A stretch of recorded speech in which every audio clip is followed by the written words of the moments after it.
The mahogany gavel struck the sound block with precise force. "Order in my courtroom," Judge Marcus Washington commanded, his deep voice reverberating through Courtroom 7 of the Westfield County Courthouse. At 52, Washington carried himself with the dignified posture of a man who had fought for his position through decades of subtle and not-so-subtle barriers. His dark skin contrasted against the crisp black robe that draped perfectly across his broad shoulders. Across the room, Officer Derek Lennox sat rigid in his chair, jaw clenched so tight a vein pulsed visibly at his temple. His ice-blue eyes never left Washington's face, tracking the judge's every movement with unmistakable contempt. The police brutality case against him had drawn national attention after dashboard camera footage captured his violent arrest of 16-year-old honor student Jamal Carter. The tension in the courtroom crackled like electricity before a storm, with neither man willing to look away. 3 months earlier, Jamal Carter had been walking home from basketball practice, the evening air cool against his sweat-dampened skin. The streetlights flickered on as dusk settled over the neighborhood. His phone buzzed with a text from his mother, "Don't forget to pick up milk." He adjusted his gym bag and changed direction toward the corner store. Officer Derek Lennox had been patrolling alone that night, his cruiser rolling slowly through what he called the problem areas.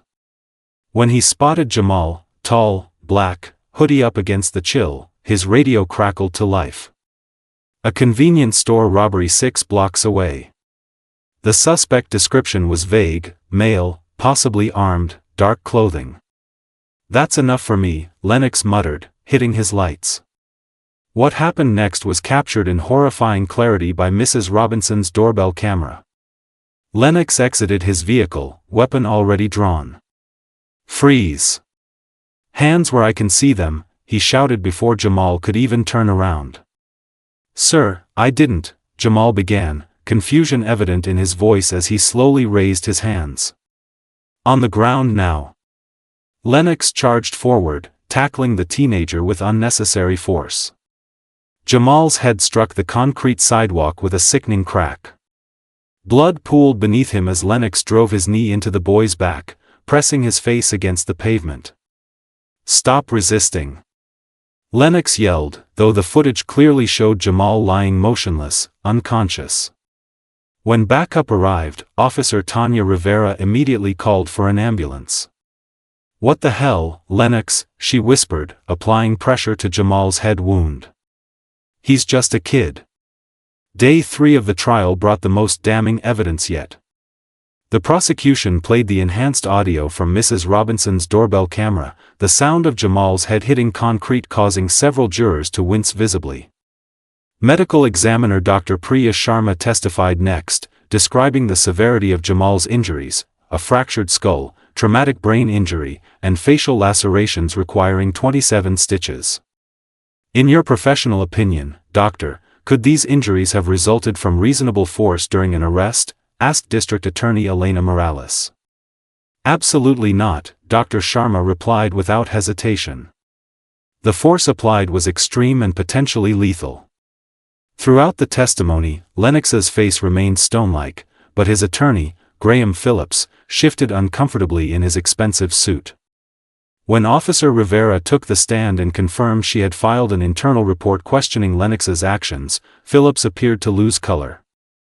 Judge Washington maintained perfect composure, though his eyes narrowed slightly when Phillips attempted to object on procedural grounds.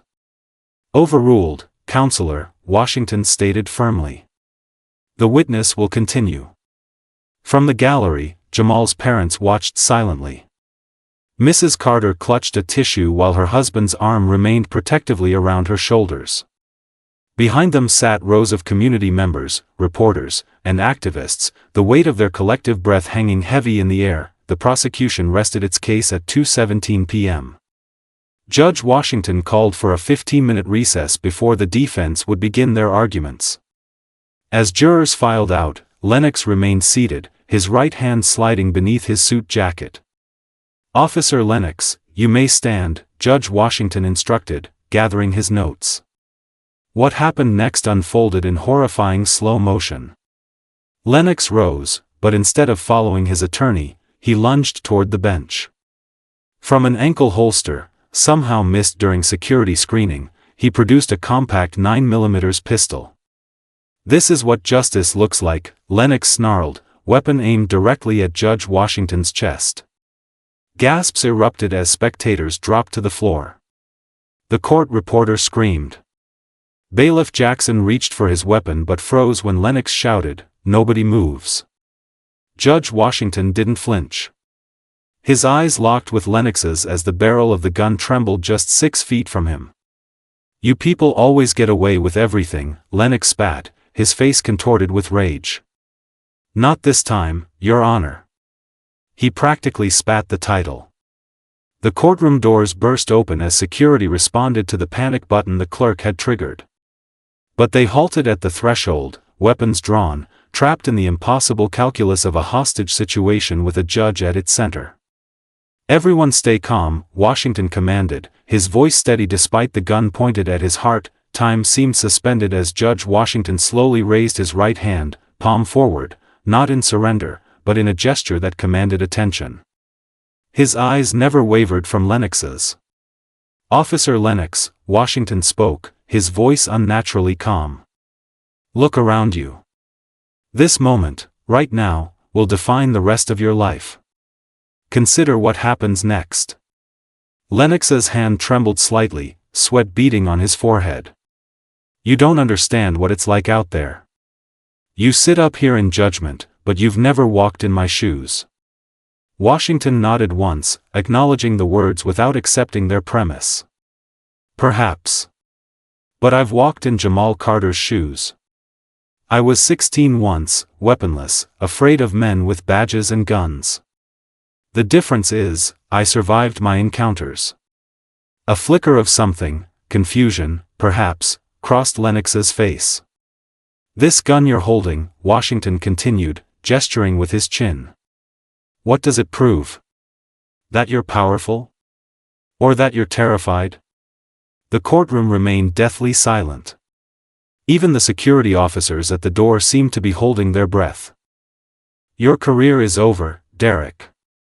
That was decided the moment you slammed a teenager's head into concrete. But your life isn't over, not unless you choose that path right now." Washington slowly lowered his hand and placed it flat on the bench. "I see a man drowning in fear and hate. A man who could choose differently." For 3 agonizing seconds, the gun remained pointed at Washington's chest. Then, almost imperceptibly, it lowered half an inch. "It's not too late," Washington said softly. "Not for justice. Not even for you." That fractional lowering of the weapon was all Lieutenant Sandra Reyes needed. With 20 years of crisis intervention training, she recognized the moment of wavering resolve. She signaled her team with 2 fingers, then called out firmly, "Officer Lennox, place your weapon on the floor and step back with your hands visible." Lennox's head jerked toward the voice, his momentary connection with Washington broken. In that split second, Bailiff Jackson moved with surprising agility for his 50-year-old frame, tackling Lennox from behind. The gun clattered to the floor, sliding across the polished wood. 2 security officers rushed forward, securing Lennox face down as he struggled briefly before going limp in surrender. The click of handcuffs echoed through the stunned courtroom. "Get him out of here," Washington ordered, his composed facade finally showing hairline fractures of strain. He adjusted his robe with dignity as Lennox was dragged to his feet, now facing additional charges that would ensure he never wore a badge again. 2 weeks later, the jury took just 4 hours to return with their verdict, guilty on all counts.